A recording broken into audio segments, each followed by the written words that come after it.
Why India has become the world's most wanted partner. Every few decades, the world decides it needs someone. Not a hegemon, not a superpower throwing its weight around, but a partner. A country that other nations actively seek out, court with unusual warmth, offer unusual terms, and compete with each other to align with. In the decades after the Second World War, that country was America. In the decade that followed China's entry into the WTO, that country was China. Today, quietly and then all at once, that country has become India. Presidents are flying to New Delhi. Prime ministers are clearing their schedules. CEOs are moving their regional headquarters. Supply chains are being redrawn. Defense ministers are signing agreements that would have been unthinkable a decade ago.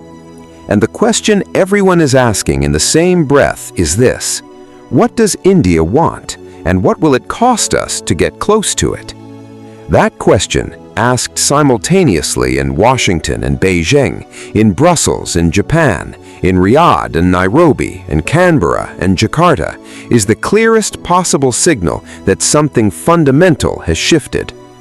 India is no longer the country that waits to be invited. It is the country that everyone is trying to invite. So let us understand why. Let us go through the real reasons, one by one, why India has become the most sought-after partner on Earth, and why the competition to align with India is only going to intensify. Start with the reason that overrides every other in the immediate term: geography. India sits at the center of the most strategically important region on Earth. The Indian Ocean is not just a body of water, it is the artery through which 40% of the world's oil trade flows, through which the majority of global container shipping passes, through which the energy supplies that power East Asian economies move every single day. Whoever has meaningful presence in the Indian Ocean has leverage over the global economy in a way that no landlocked power can match. India does not just have presence in the Indian Ocean, India is the Indian Ocean. Its coastline stretches over 7,000 kilometers. Its island territories extend deep into strategic sea lanes in both the Arabian Sea and the Bay of Bengal. The Andaman and Nicobar Islands sit astride the Malacca Strait, the narrow passage through which the majority of East Asian maritime trade must pass.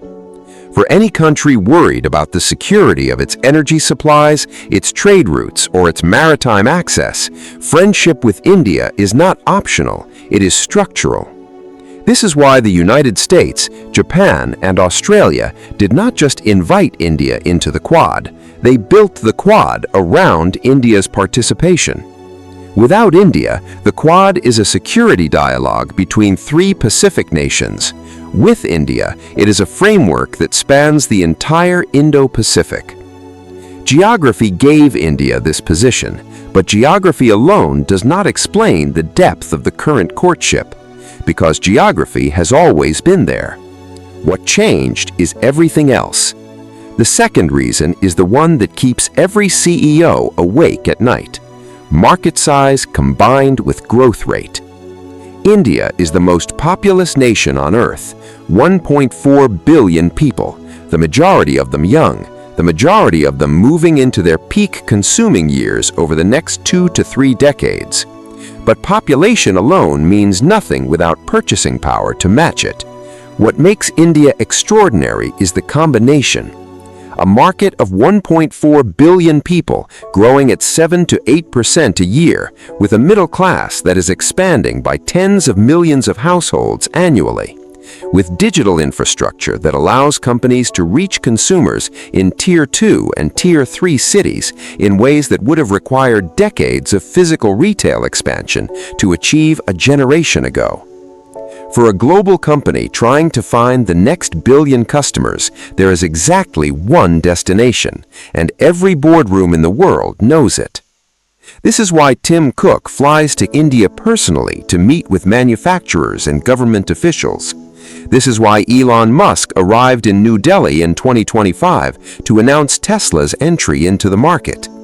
This is why every major global consumer brand, every financial services company, every technology platform is treating India as its single most important growth market of the next 20 years. When companies plant flags that aggressively, governments follow.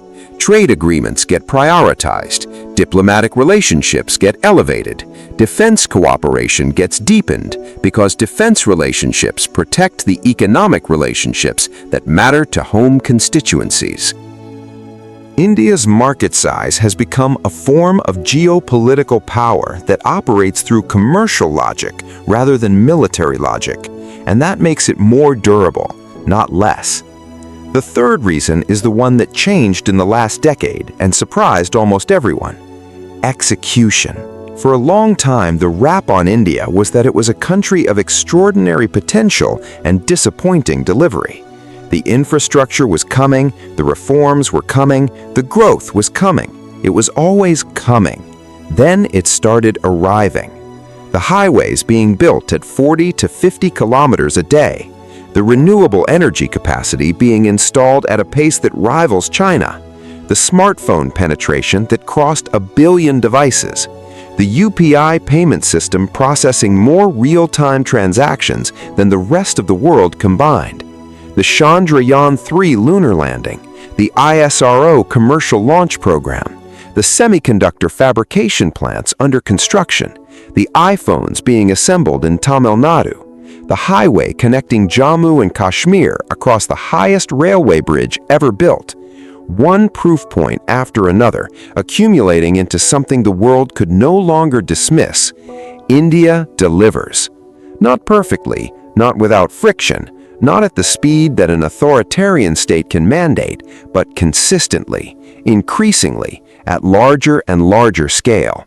And that matters enormously to potential partners, because a partner that cannot execute is not actually a partner. It is a liability dressed up as an opportunity. India has crossed the threshold where its execution credibility has caught up with its potential, and that crossing is what transformed it from a country everyone was interested in to a country everyone is actively pursuing. The fourth reason touches on something that most geopolitical analysis underweights: trust. India has a 60-year track record of not attacking its partners, of not using economic relationships as tools of coercion, of not building infrastructure in other countries and then using the debt to extract political compliance, of not deploying its diaspora as an instrument of foreign influence operations.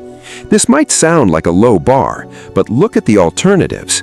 China's Belt and Road Initiative has left multiple nations in debt traps that constrain their foreign policy choices. Its economic coercion of Australia, Lithuania, and others over political disagreements showed the world what being too close to Beijing could cost. America's track record includes regime changes, sanctions that hit civilian populations, and alliances built on compliance rather than partnership. Russia's use of energy as a weapon against European nations redefined what economic dependency could mean in a crisis. India has done none of these things. In 75 years of independent foreign policy, India has not weaponized its economic relationships to extract political submissions from smaller partners. It has not used its diaspora to destabilize host governments. It has not built ports and railways in developing nations with fine print that transfers sovereignty when the loans default. That record is worth something. It is worth a great deal. In a world where every major power has given its partners reasons to be afraid of dependency, India's restraint has become a genuine competitive advantage. Countries in Africa, in Southeast Asia, in the Pacific, in the Caribbean are looking for a partner large enough to make a real difference to their development and trustworthy enough that deepening the relationship does not mean losing control of their own future. India fits that profile in a way that no other large power currently does.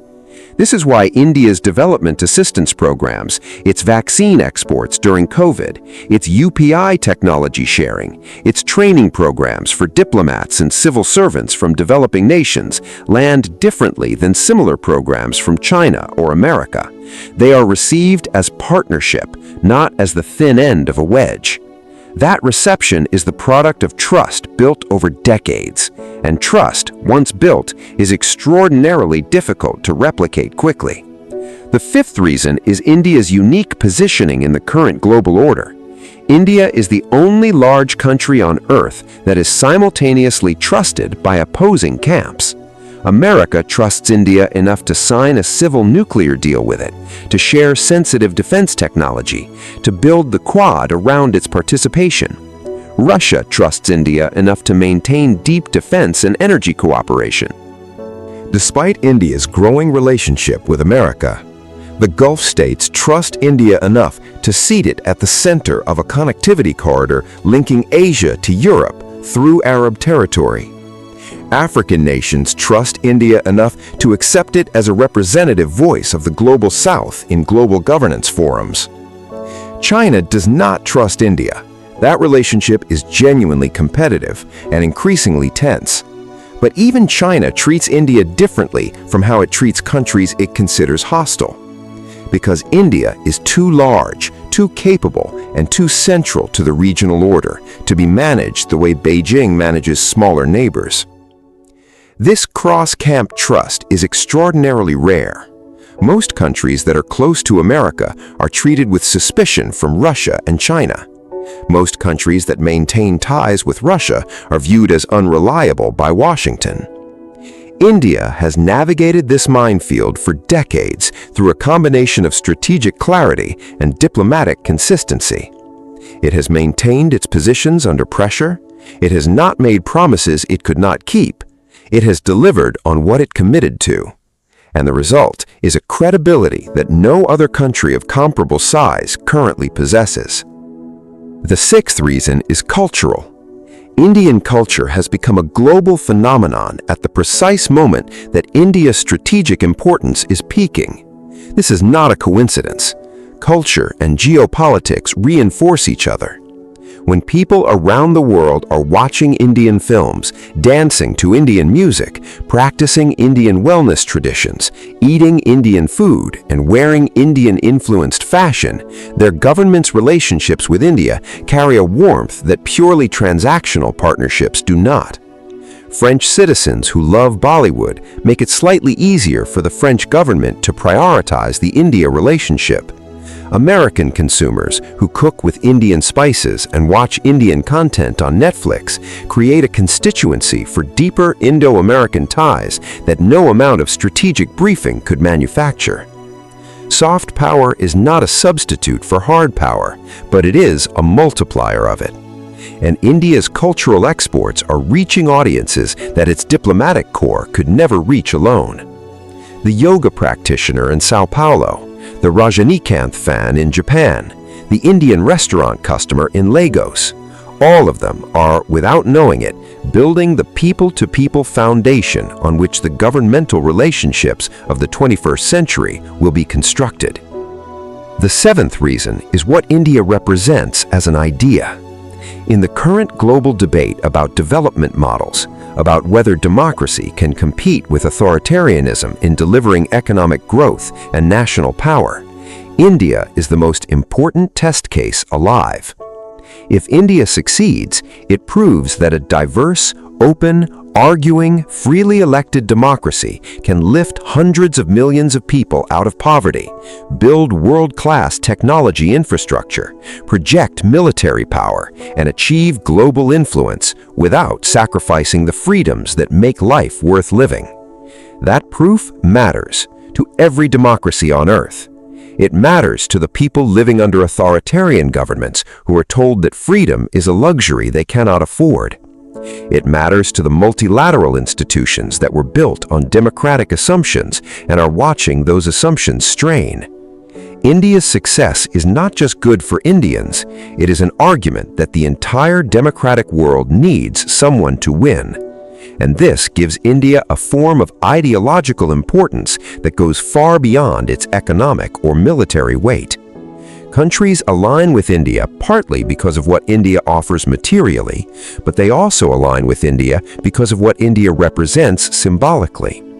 In a world where the battle of ideas is as important as the balance of power, symbol and substance have rarely been so aligned in a single country. The eighth reason is the most forward-looking and perhaps the most powerful. India is where the next phase of global technological development will be centered. Not Silicon Valley, not Shenzhen, Bengaluru, Hyderabad, Pune, Chennai. The largest pool of English-speaking technology talent on Earth, the fastest-growing startup ecosystem outside the United States, the country that built the digital public infrastructure that the rest of the world is now trying to replicate. The country's AI researchers, data scientists, and software architects are increasingly found at the leading edge of the global technology industry. Not just as employees of American companies, but as founders of their own. Countries and companies that want to be at the frontier of the next generation of technology need access to Indian talent, Indian institutions, and Indian markets. That need is already reshaping university partnerships, research collaborations, and technology investment flows. And as India's own technology industry matures, as Indian companies begin to own more of the intellectual property they create, as Indian platforms begin to export their models rather than just their people, the technology dimension of India's attractiveness will only grow. The country that trains the world's programmers today is building the companies that will deploy the world's artificial intelligence tomorrow. That is not a market you can afford to be outside. So take all of this together, the geography that commands the world's most important ocean, the market that offers the largest untapped consumer growth on Earth, the execution credibility that is caught up with the potential everyone always saw, the trust that no other large power has managed to maintain across opposing camps, the cultural reach that is building people-to-people connections on every continent, the democratic symbolism that gives India ideological importance beyond its material weight, the technology ecosystem that is becoming the world's most important outside America. No other country on Earth is offering this combination, not simultaneously, not at this scale, not with this trajectory. This is why the courtship is so intense. This is why leaders who manage their schedules in careful 15-minute intervals clear entire afternoons for meetings with Indian counterparts. This is why trade agreements that normally take a decade to negotiate get fast-tracked when India is on the other side of the table. This is why defense deals that require years of congressional or parliamentary approval move through the system with unusual speed when the end destination is New Delhi. The world is not being generous with India. The world is being strategic. It has looked at the board, assessed the pieces, run the scenarios, and concluded that the single most important relationship to build or deepen in the next 25 years is the one with India. And the race to build it is already underway. What India does with this moment will define not just its own future, but the shape of the global order that emerges on the other side of this period of transition. It can use it to extract short-term benefits, or it can use it to build something more durable.